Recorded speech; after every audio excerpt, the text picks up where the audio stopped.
Hello, hello. Welcome back to Expansive Astrology. I'm Melissa, and this is your Aquarius season, week 2. It's the tarot week.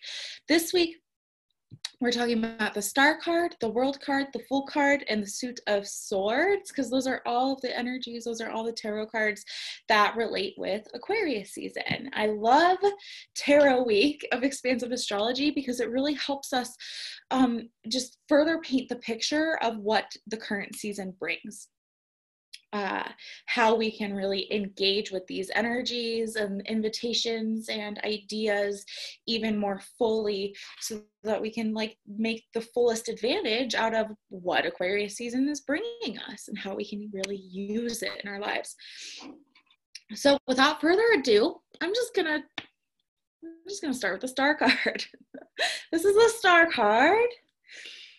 Now, I use Soul Centered Tarot by Lindsay Mack, and I always want to name that lineage because it's so important, and I highly recommend Lindsay Mack's work. She created a framework of the tarot that is so empowering and so soul-centered and very inspiring, and I love it. So this is the star card. Lindsay Mack calls this card the nervous system healer of the tarot. This is about how we cope with the aftermath of tower work. So this is an intense energy. We call in the star when we are ready to unpack and heal stuff. This is a radical experience where we work through healing ourselves so deeply that we're left with so much space and clarity that we can be of service for the collective, which we all know that's what Aquarius is all about. So the star is about rest, restoring, rejuvenation, healing things up. This really throws away any sort of idea of we should be over this by now. I shouldn't need to do any healing around this right now. This invites us into really spacious healing. It allows us to be in that place of needing healing, as deep and sticky and as messily as that may look, because we know that we have to heal in order to move past a thing. We know the ways that the universe will keep throwing things in our face, those things that we need to learn. Until we learn them, it's going to keep coming up, right? So those things that we need to heal past will show up again and again and again unless we finally heal past the thing. We're going to keep getting those invitations. And once we heal past the thing, we have so much more space and access to our knowledge and our ability to help others heal, our ability to show up with the gifts that we're meant to be showing up with. Remember, Aquarius's whole shtick, the work of Aquarius is healing themselves, healing itself, so that it can be of service to the collective. So with the star, we're really, and in this season, we're invited to open the heart. We're opening the heart, we're nurturing, we're healing, we're surrendering to the healing. Aquarius is so often, almost by default, very other focused. And in the star, we're remembering to heal ourselves, to bring it back in, to heal ourselves, which will permission others to heal themselves, which will make us more available to help others heal themselves. In the card before, in the tower came in and helped to knock away any structures that we were building on unsound foundation so that we can tend to those roots. I talked about the tower in Scorpio season, so you can go back and check that out if you're not totally clear on how the tower operates. But now the star is here to help us do that work, to do that radical self-healing in the most full way that we possibly can. The tower clears it off of the foundation, and the star helps us navigate that foundation and supports us in it. So notice where You might gaslight yourselves. We do this all the time. We're always gaslighting ourselves, saying things like, this shouldn't be a problem for me. I should be over this by now. I should be past this. This is a regression of some sort. I'm taking 2 steps backwards if I'm in this place, whatever that is. I shouldn't need to heal this. Don't gaslight yourself. Healing is worth prioritizing. It allows us to find a space where we're no longer stuck and struggling and pestered by the old thing. The healing allows, so don't gaslight yourself, like just allow it to be. The healing allows us to move past what may have happened in the tower so that we can actually carry on, so that we can actually keep going. We're no longer pestered by whatever it is that was taking up space or energy or time. We're moving past it. And this is a necessary step in completing the cycle so we don't have to learn and relearn and keep hanging out in this shit that we don't want in our lives, that we need to heal past. One of the deepest ways that we really get to know ourselves is to heal those wounds. And this is especially important, like the timing is divine. It's an opportune time to look at this right before we move into Pisces season, which will help us really wrap up the zodiacal year. So this is where we really get to tend to ourselves even more fully before we dive into watery Pisces next season. So some symbolism on the card. This being is nourished by both earth and water. Their foot is on earth and water. They're giving water back to the land as well as taking from it, which is very Aquarius of them. This is the nervous system healer of the tarot. So what does that mean for you in terms of how you want to show up for the next couple of weeks, for the next several weeks of Aquarius season? How can you use the star, use the nervous system healer of the tarot, use this energy of like, okay, it's time to like really get down to the depths and like clean up this foundation and heal this shit. What does that mean for you for the next couple of weeks? Now we're talking about the World card because the World card is ruled by Saturn, and Saturn rules Aquarius. We also talked about the World card in Capricorn season last season, so this will be brief. The World card being the final card in the major arcana, this is about the end of a cycle. This is a graduation point. This is about a rebirth, a graduation into something new. So whether we feel complete or not, which is also kind of tower energy, right? The tower comes in and knocks down what needs to go, usually in a way that we wouldn't choose for ourselves. So whether you feel complete or not, when we're in World card energy, we're clearing something. We're moving on to something new. We don't have to know what that looks like or what that means, and it doesn't have to be anything huge and super profound and life-shattering, right? It can be pretty subtle. So during this season, look out for those opportunities. Look out for the things that you are complete with. Look out for those graduation points. Lean into every lesson that shows itself, every invitation, every opportunity, because again, it can be really subtle and simple. And the World card invites us into taking like sacred responsibility and really being with, really acknowledging, what are we moving away from? What are we ready to be clear of? What have you conquered? What are you done with? What lessons have you completed? This is a graduation. The Fool's journey has come to an end. And we're going to talk about the Fool next. But this, like, we can look out for ways that our journey is complete, and ways that we're ready to leap into something completely new, a whole new level, take a whole new Fool's journey. So let's talk about, let's talk about the Fool. This whole thing, every card in the majors is progressing through the Fool's journey. We're talking about the Fool because the Fool is ruled by Uranus, and Uranus rules Aquarius. This whole thing that we're doing here is the Fool's journey. The Fool is really a part of, it's a part of every card. It's a part of the entire spiral in the major arcana. I think that's why it's the 0 card. It's not really, it is the entire major arcana.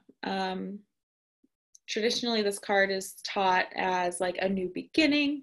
Something new is about to happen. You're about to embark on some new endeavor. It's commonly seen as a symbol that we're about to leap into something new, and to be careful about being too foolish or naive. And really, this card is about leaping into a new beginning and so much more. So much more. So that's kind of an incomplete interpretation, if you ask me, to say that this is just about a new beginning. It's about so much more than that. This card is all about saying yes to the soul, being ourselves no matter what. The Fool helps us in breaking down the illusion that life is predictable or stable or solid in any sort of way. It's an illusion. It's not true. This teaches us how life unfolds in a spiral. Life is not linear. Things do not happen on a linear timeline the way that our brains and our egos would like to think it does. The ground where we feel safest, where we're leaping off from, doesn't actually even exist in the first place. And the Fool helps us in undoing our relationship with unpredictability. The Fool is essentially the soul itself. It helps to remind us that we are both of this world and not of this world. That we are massive and expansive and magical souls who are shrunk into this limited human experience that we're having. And we are capable of so much, and we shrink ourselves down, or society shrinks us down, and we're experiencing this human existence as a very expanded, very brave, expansive soul.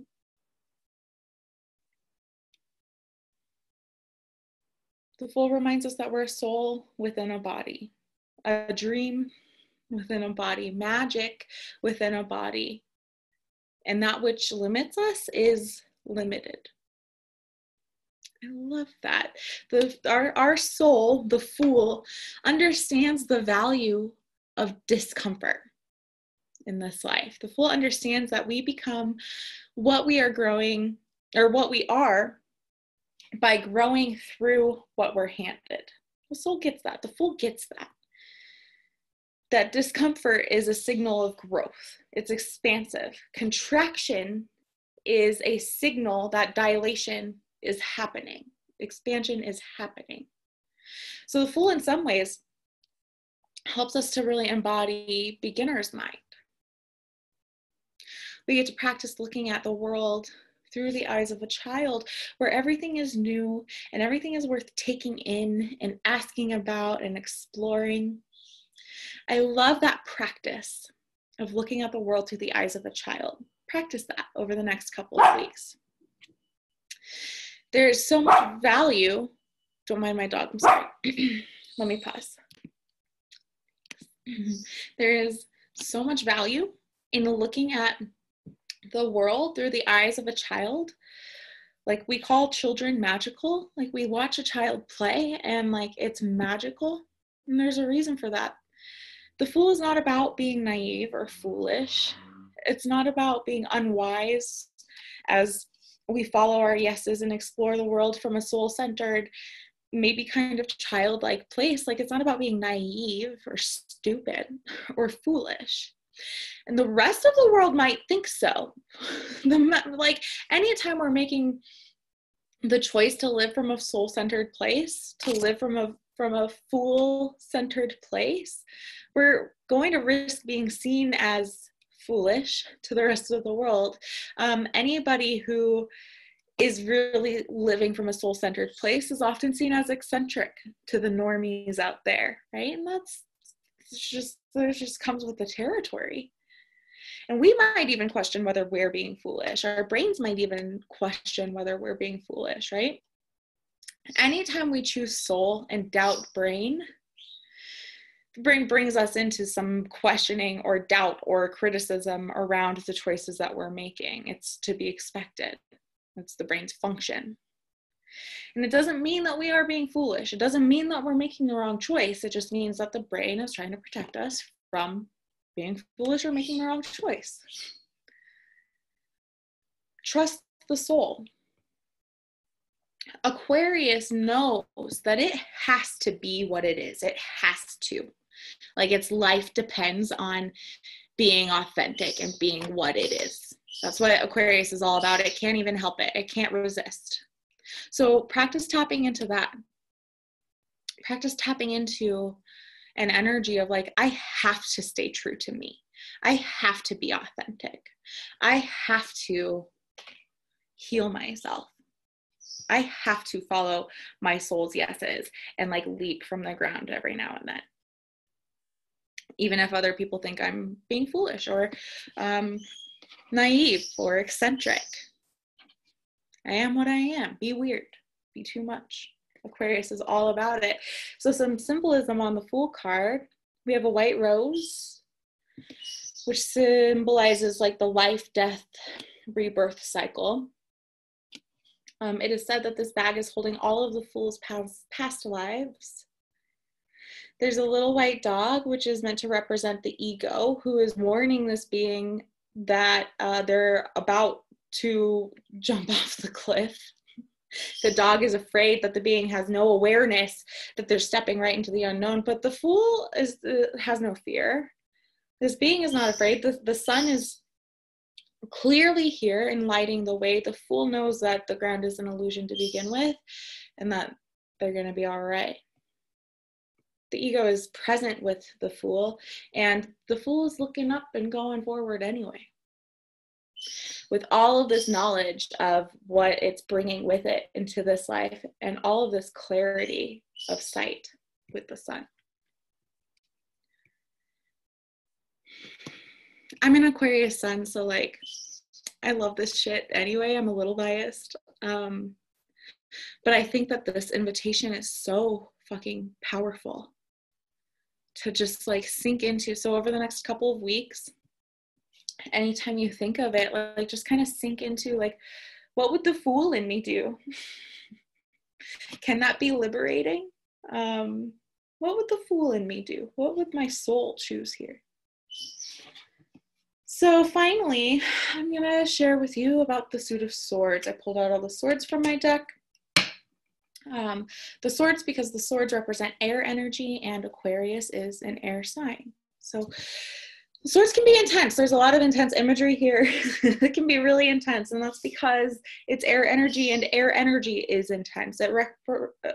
Air represents the mind, brain chemistry, communication, how we think what we think and how we get that out of us, how we communicate and interpret what we think and share what we think with others. There's always some sort of movement happening in air energy. There's always some sort of growth or something to learn or do or explore. This is a lot of brain energy. The Suit of Swords invites us to befriend our brain chemistry, to get curious about what we think and the ways that our brain works, so that we can stop identifying so damn much with our thoughts, so we can drive the car with brain still being present and active, but being in the back seat. This is where we learn that our thoughts and beliefs are not necessarily the truth, and that feelings are not necessarily facts. The story that the brain tells us is often much worse than reality.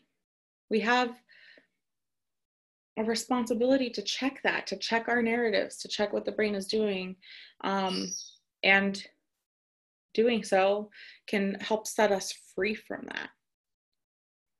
Because what the brain says is often much worse than reality. Not always. And there's a fine line there between recognizing like, okay, brain, you're really freaking out and it's not that bad.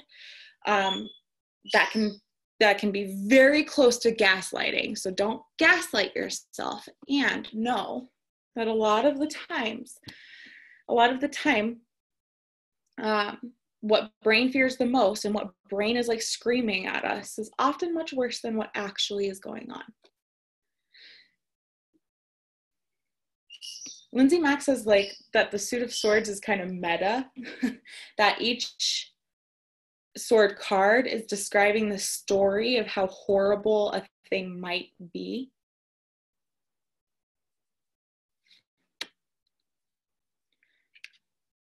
And the brain is a predator. It keeps us isolated. It keeps us alone because it wants to keep us safe.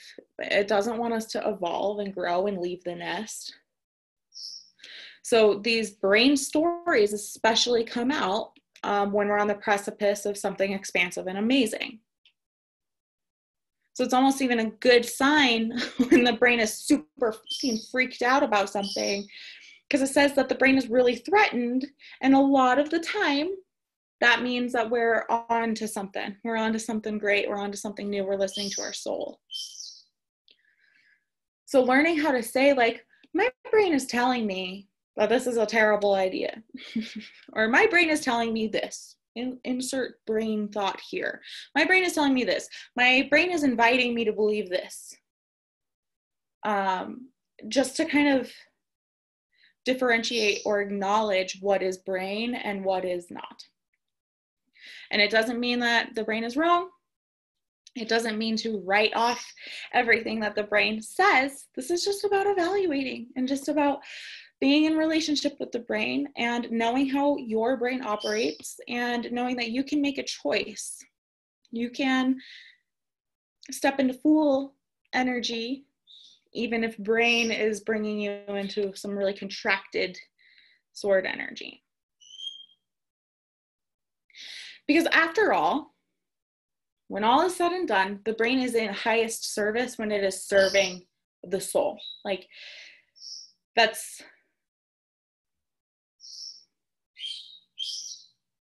when it's really doing its best job, is when the brain is serving the soul. And that's a hard place to get to for many of us, because many of us, most of the time, or we're raised to be this way, where it's like brain versus soul, throw down.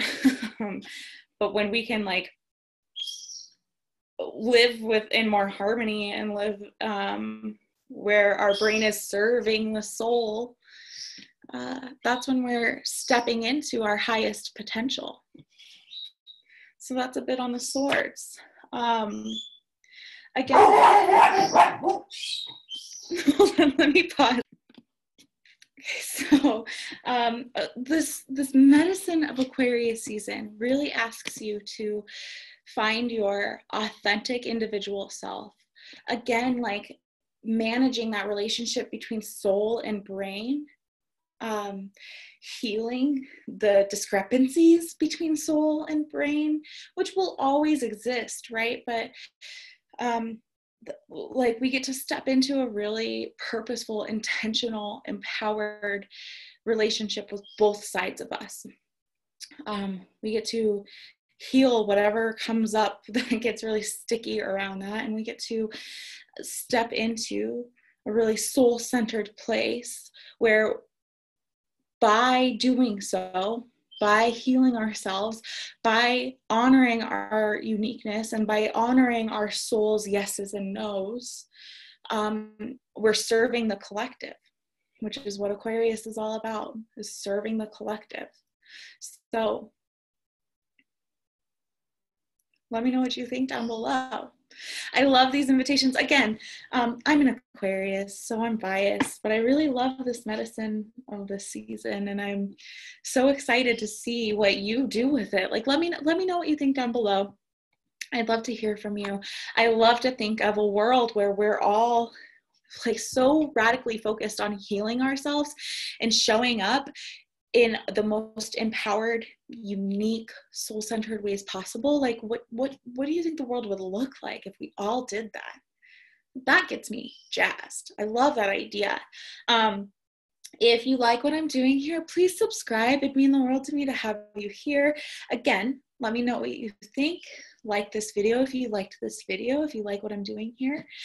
And until next time, take really good care of yourself. I will see you next week. Take good care. Thanks again. Okay, bye.